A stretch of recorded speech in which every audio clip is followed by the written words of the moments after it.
It's live again now, Chair.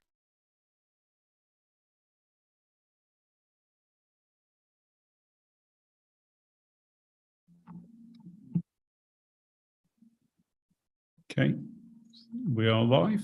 Welcome back to those watching on YouTube. We now move forward to the next item on the agenda, which is item 8, Pension Fund Administration Update. Is Jenny with us? Yes, I can see. Thank you for your patience, Jenny, as ever. That's fine. Anything over to you to introduce the paper? Yep. So it is just to note the performance of the LPPA, and just to note that Pablum became an admitted body in the fund a couple of years ago, but I don't believe it's ever been to the pension fund panel for noting. So I do just need to put that on the agenda. Thank you very much. We do so. So noting is all we need to do in that respect, yes? Yeah, that's right. Yeah. Thank you. Thank you. So we got the report in front. Members of the panel, any comments, questions? Satminder? Hi, Jenny. Yeah, the performance has been of concern of late. Obviously, I'm aware that they're moving systems from Altair to UPM. Yeah, one of the experiences I've had is someone was retired in April and only had her paperwork through last Friday. So, you know, that was of grave concern. And luckily, your colleague, Jackie, assisted us in this process. And she's the one that managed to get the paperwork to the member. So, you know, we're concerned that people aren't getting the documentation in a timely fashion, but we'll keep on monitoring this situation. Yes, I agree. There has been a significant dip in the performance of the LPPA on certain aspects, and one of them is retirements. It has got worse since the figures you're seeing, but it is just beginning to pick up. So it's taken them much longer, I think, than even they anticipated to get through the move to the new administration system. So I am seeing improvements. April, May, and June doesn't look great, but July seems to be picking up. So hopefully things are starting to improve. But yeah, we have had significant problems.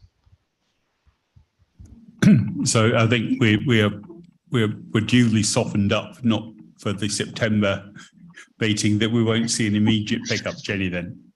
No, it doesn't look good. Okay, thank you. But we understand the background, the transition, an element of disruption is always to be expected, but obviously we can't have that go on indefinitely. Any other questions or comments for Jenny? Okay, the panel happy to note the recommendations? Yep, thank you. Thank you, Jenny. Thanks.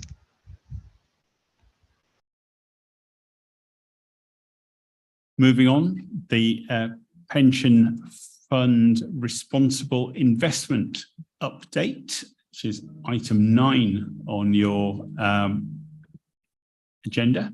I think, Bridget, you'll be introducing this one. Okay, to be honest, Philip has covered most of this report. For the benefit of new members, the fund has agreed its net zero target of 2045, which is a bit later than the council itself.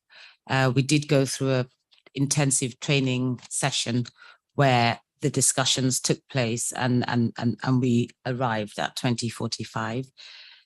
Philip has already introduced the carbon risk report, which is one of the items that was agreed as part of that program.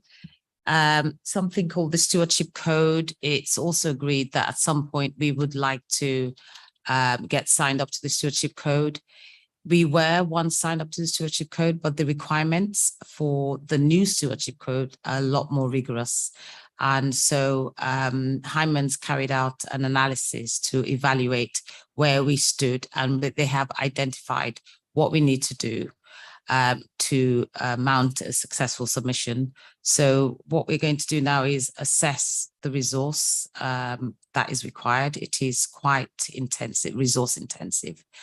And we will be discussing that with the Chief Finance Officer and possibly the portfolio holder for finance to establish that we can get the resource in order to mount that submission. The other thing we're going to do for the benefit, especially of new members, is to have another session, which usually is in the daytime, if I remember right. And it will be probably about a 2-3 hour session where we would probably just go through the responsible investments, do some more training and agree some next steps, and maybe look at metrics that we would use to assess progress over time. That's it, unless you've got questions. Thank you. We'll obviously work to make the slot as accessible as possible for people. Yeah, as Bridget said, the stewardship code used to be very straightforward, a bit like declaring you were against sin. Now you have to demonstrate that you don't sin, which is an altogether different matter. So, I mean, I think we've been clear that we see no alternative, no sensible alternative, but to sign up to the code for reputational and practical organisational purposes. From my point of view, as chair, I think I'll be looking in September for clarity as to whether we apply for April next year or September of next year. I'm not looking for us to be deferring any further. It'll be a disappointment if the resource analysis indicates we can't make it for that distance. But obviously we're only a very few weeks away from being able to have that discussion. So Bridget, will in September we have that? I inferred from the report that we'd have enough information to know whether April was a runner. Were we right in that? Yes. Yes, Bridget said yes, for those who can't hear. Okay, any other questions, comments on the report? I've got Yes, Chair. beaming in from Croatia. I have Councillor Paul. Thank you. It's sort of almost a kind of procedural issue, but we had a very good, very interesting session before this that was a training session that was in private.